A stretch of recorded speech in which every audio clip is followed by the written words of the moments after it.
Come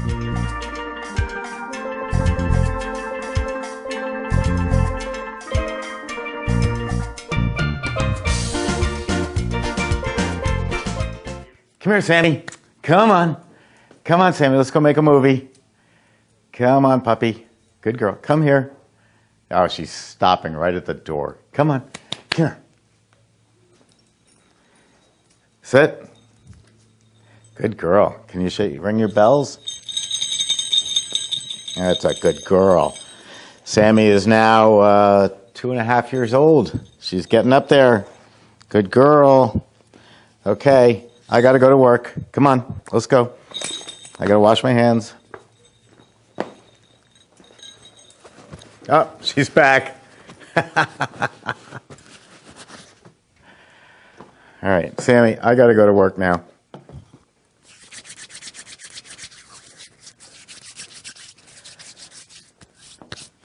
Okay, here we go. Hi, I'm Steve Thompson, president of Emery Thompson Machinery. Merry Christmas. Feliz Navidad. Today is the first full day of Hanukkah. Happy Kwanzaa at the end of the month. And if you're a Jerry Seinfeld fan, happy Festivus. I think that covers just about everything. Today I'm going to make some Christmas ice cream. Always very popular at this time of year, of course. And anytime you're going out to have dinner at relatives' houses, you're always very welcome to bring ice cream. In fact, my relatives, Paula's family, at Thanksgiving, they all sit around and discuss very seriously what ice creams they want me to make. And I listen carefully and I ponder it, and then I just tell them I'm going to do whatever I want, and you'll enjoy it. So today I'm going to make some ice creams that I like. Now, everybody at this time of year loves eggnog. It is filling, it's heavy, it makes you feel ill afterwards. So I'm not going to make any eggnog ice cream. I think it'd be a lot more fun to make some Fireball. Fireball is a very, here, you can look at it, Sammy. This is a really interesting whiskey. I'll read it to you. It says, "Ignite the night. What you have here is a smooth whiskey with a fiery kick of red-hot cinnamon. It tastes like heaven, burns like hell. What happens next is up to you." Well, with that said, some of the relatives like to have Fireball ice cream as a Christmas tradition, and that's what we're going to make first. It's really very simple. It's just going to be my dairy blend of milk, cream, sugar, and powdered skim milk, and the Fireball. There's no reason to add vanilla to it because the Fireball is going to overwhelm everything. I think this stuff a few years ago was banned in Sweden. But if you ever break down on the highway, it's good to have an extra bottle in the car because you can use it as antifreeze in your car, in your radiator. So let's get going. The machines are already sanitized. I used my Sterashine, which is a approved everywhere sanitizer, and you read and follow the instructions. It's a powder. You just put it into cold water, run it in the machine for a couple minutes, and that kills off all bacteria in the machine. And as long as you don't open the door or reach into the machine for any reason, your sterility is good for as long as you want to keep making ice cream today, as long as you continuously keep making it. So I've used that, and I'm going to set that aside, and I'm going to get my ice cream blend up here. This came out of the cow yesterday and was put together by professionals at the dairy down here in Florida. I use Dairy Mix Company, and otherwise known as Sunshine Dairy. And no matter where you are in the United States, there is a dairy nearby that you can get a blend like this. It's basically just milk, cream, sugar, and skim milk. But the dairy does it for you, so you don't have to. And for those of you who would like to do it yourself, well, then you're going to be in bed with the Food and Drug Administration, which makes motor vehicles look like a vacation. So don't know that you want to do that. So I've got my 5 quarts of mix. I'm going to make a 10-quart batch today. This size machine makes either 10 quarts or 12 quarts. We call it the 12 NWIOC, and its full finished capacity is 12 quarts. I emphasize that because the Italians, Cappigiani and all the others, they're a little deceiving. Well, actually, they're a lot deceiving. They will take their freezing chamber and take out the dasher and then stand it on end, and then they'll fill it with water. And they'll say, oh, okay, this holds 12 quarts of water. Therefore, it's a 12-quart machine. And nothing could be further from the truth. The thing is going to make somewhere around 7 or 8 quarts because, of course, you have some air in product. You need room for expansion. And if you filled it all the way up, it would be flowing out the top. So we rate our machines by how much ice cream, how much gelato, how much Italian ice, how much sorbet, how much dairy-free ice cream actually comes out of the machine in a set period of time, usually about 8 to 10 minutes. So I'm going to just put that under there in case I spill, but I don't usually. And we're going to pour this in. This is unflavored mix, meaning there's no flavor in here, no vanilla or anything else. It's just the dairy product.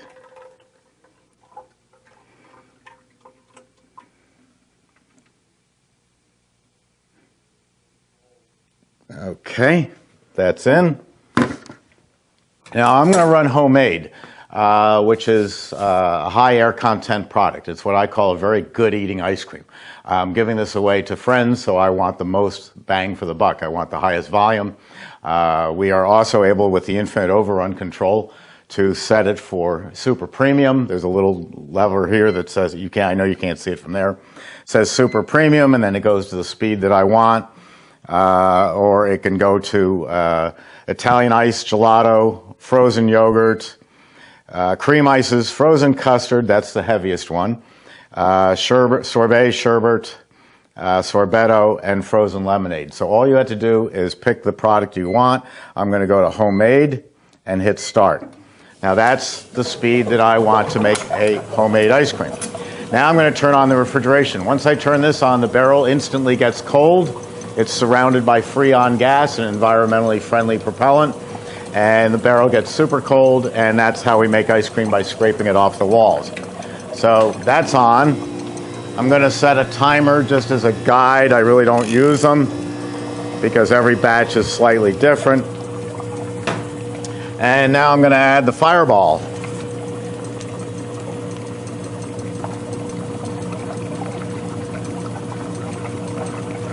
I'm going to use about a pint. And the rest I'll leave for Paula and her nephews to do shots. So they should have a good time with that. I mean, when it comes to fine, great bourbon whiskey, this isn't it. But the cinnamon is a very unique flavor, and so that's what they love about it. Now, I know it's 8 o'clock, I mean, it's 5 o'clock somewhere in the world, but actually here at Emery Thompson, it's 8 in the morning, so I won't be trying this. The boss doesn't allow drinking on the job, and I am the boss, so I'm sorry, there's not going to be any drinking on the job today. So we'll set this aside for later use, and the next flavor we're going to make is going to be Christmas cookies, sugar cookies. My sister-in-law Beth Hammer came up with this, and it's a great flavor. And what I'm going to do is I'm going to put 1 box of the cookies right into the machine when I make it, and the second box I'm going to break up into pieces. So I'm going to take each cookie and snap it into about 4 pieces or so, not giant ones, but just so that I have pieces that you can see of cookie. So I came up with 2 terms that I use in making ice cream: fruit flavor and fruit identity. And we're the only people in the batch freezer business who can do this. This is why we're the world's largest of making batch freezers, along with the infinite overrun, the spring-loaded blades, the 45-year lifespan compared to their 8 years. I can put everything right into the machine. I can take whole cookies, nuts, candies, strawberries, and put them right into the machine. By doing that, if I'm making, say, strawberry ice cream, for every particle of dairy that I put in, there is now a particle of strawberry right next to it. So if I was blindfolded and tasted it, I'd say, yep, that's strawberry ice cream. Let me just check one thing. Okay.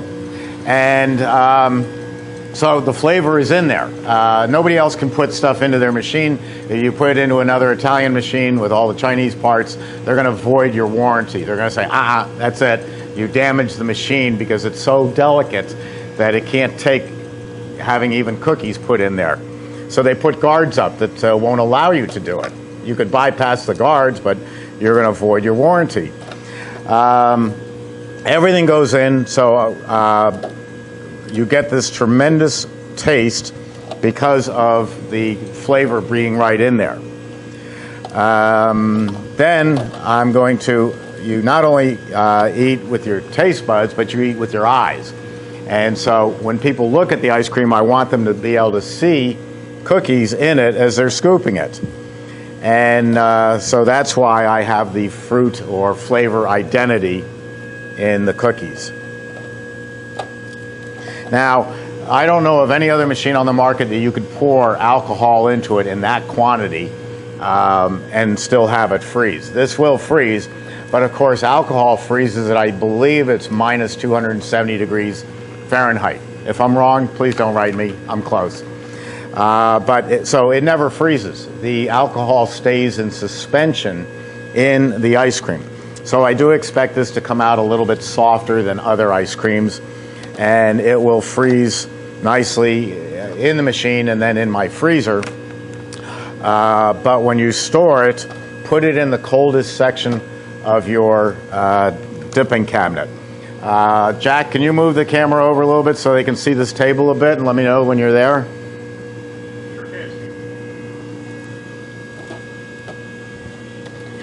Okay, let's say this table is my dipping cabinet where I'm scooping the ice cream. Dipping cabinet, serving cabinet, we call them dipping cabinets in the ice cream business. So it's wrapped in aluminum tubing, cheap aluminum tubing all the way around, and that's the source of cold. That's what keeps your tubs cold. You've got a tub here, you've got a tub here, you've got two tubs over here, and so on. So even though this may be set at 6 degrees Fahrenheit for scooping ice cream, it's not all equal. You've been into some ice cream parlors where you see the server having no trouble scooping one and struggling with another. That means the owner of the store doesn't know this little tip. It's wrapped around the cabinet, so where I'm standing right here, there is a coil of Freon, cold, going past this tub, just going right across it like that. Over in the corner here, there's Freon going this way and this way because it's in the corner. This corner, these four corners in this 6 degree cabinet are colder than the center. So if I've got an ice cream like strawberry with a higher sugar content than vanilla, or salted caramel with a lot of butterscotch in it, which is going to make it softer than coffee, I'm going to put my softer running flavors in the corners, the four corners. So the Fireball is going in a corner, and my NYPD ice cream, the coffee and donuts, is going to go in the center. Now they're all going to scoop evenly smooth. I keep checking on this. It's coming along nicely. And I'll keep breaking up my cookies here. If you were in my class right now, I'd ask you if you have any questions, but of course you're watching this on YouTube. Next, we're going to do the sugar cookies, and then we're going to do candy cane. Always a great flavor. I'll show you something new I found. I thought I was going to make this, and I did a trial batch, and it did what I expected. Oreo cookie. Who doesn't love Oreo cookies? Oreo cookies. Can you zoom in on that, Jack? Or I'll come up. Oreo cookie has made Oreo flavored candy canes. These are really good. They're hard like a regular candy cane. You can hang them on the Christmas tree. And I thought, but you can see they're a chocolatey dark color and white. And I thought, oh, this is going to make a great candy cane ice cream. There's only one problem. When you take these and throw them into the machine, it turns the ice cream ugly, muddy color. And again, we eat with our eyes as well as our taste buds. So you expect to see candy cane to be a pink color. And the chocolate brown color and calling it candy cane just didn't work. So these are going to go on my Christmas tree, and I've already had a couple of them. They're really good. They just came out. I was watching Fox News the other day, and they said Oreo had just brought these out, and I said, great. Went right to Amazon, ordered 3 boxes. Now that's just a guide for me to take a look. It's coming nicely. We don't put automatic timers on our machines. Other people do, but there's 2 problems with it and why I don't do it. Number 1 is anything that goes on our machine has to be National Sanitation Foundation and Underwriters Laboratories. I think we may be the only company that has both those certifications. They're the toughest in the world. The European certifications, CE and some other one, I've talked to UL about it, and I said, do we need CE? And he said, well, we can get it for you, but all it actually is a letter that you, the president of the company, write promising to build a nice machine. Isn't that great? You know, try taking that to the repair company. Oh, but Steve Thompson said he was going to build me a nice machine. You want some guts behind it. And that guts is NSF and UL. They come in here whenever they want. They have the ability to shut me down in a heartbeat if we're not building these things exactly to NSF and UL. In fact, they were in yesterday. And we welcome them because we build the best in the world, and we want people to know it and to be able to see it. So, back to that timer. This is a $5 timer I got at CVS. If this breaks, I'm going to just throw it away and buy a new one for $5. If I put it on my machine, it's going to cost for me to manufacture this timer or get it manufactured to NSF and UL. It's going to cost about $230. If it takes down the whole machine because it's adjusting the machine, now your machine is down a couple days before Christmas and you're waiting for a new timer to come in. Who needs that? Just throw it away and buy a new one. It's only a guide. And besides, like your cell phone, it's portable. You can walk into your office and have your timer with you, and when it goes off, you know, oh, I've got a few more minutes to go. Now that's just about ready for an ice cream that has alcohol in it. I'll let you look at that again. See, it's just almost ready to cut off. And I'm going to have my cookies ready. Normally I would dump this into a 2.5 or 3 gallon tub, but again, I'm giving this out as gifts, and so I want these small gelato pans, which are really great for Christmas presents. You know, you can give a tie or an Amazon gift card to anybody, but a tub of ice cream, that's pretty neat. It's really appreciated by people. So we don't have any gadgets on the machine. The infinite overrun control is my invention of now coming up on 14 years ago, and it allows me to adjust the machine so that I can make any ice cream whatsoever. You don't have to buy a different dasher like you do Cappuccini so you can make either gelato or full air content ice cream. We can do those 2 and everything in between. We can do products that haven't even been invented yet. The biggest thing I've been pushing this whole year is dairy-free ice cream, a coconut-based dairy-free ice cream that is absolutely fantastic. And it operates differently than normal ice cream does. So this machine wasn't designed for dairy-free, but since we designed it to build anything with the infinite overrun control, it can do it. All right, that's cutting off nice and clean. I like it. I'm going to turn off the refrigeration. And normally I would have this all out in about 30 seconds, but again, I'm going to take this out a little bit at a time so that I can fill these tubs. I get a spatula. So just a little more effort, but it's going to get me some nice Christmas gifts to give out.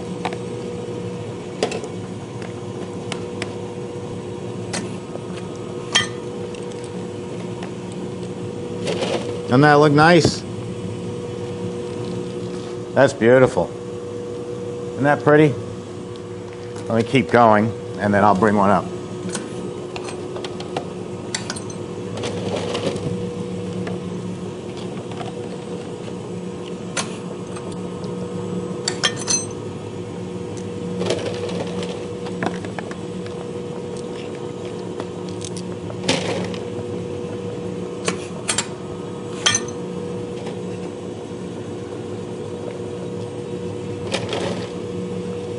Oops.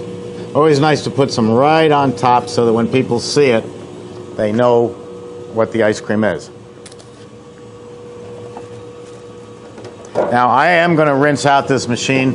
Normally, if this was vanilla ice cream, I would go right from here to my sugar cookie, because the sugar cookie is going to be a vanilla ice cream base with the sugar cookies. Actually, I'm doing both here. I'm doing the Red Bull and the sugar cookies combined, so you get to see everything. But I need to make a non-alcoholic version of this too.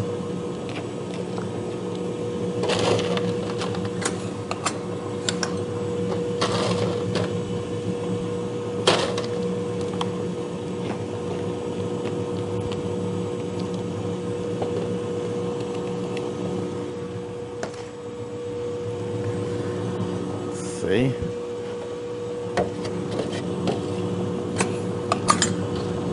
Now, who can guess what I've done wrong here? If you haven't guessed yet, I should have made the vanilla sugar cookie first and then the Red Bull, because then the machine would be clean and then I would only be adding the Red Bull on top. But I decided at the last second, let's really make something unique for the Red Bull people and make it Red Bull sugar cookie ice cream.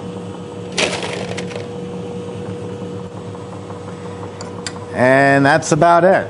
So we're going to take a quick break here while I clean out the machine, and then we'll come back and work again on the sugar cookie.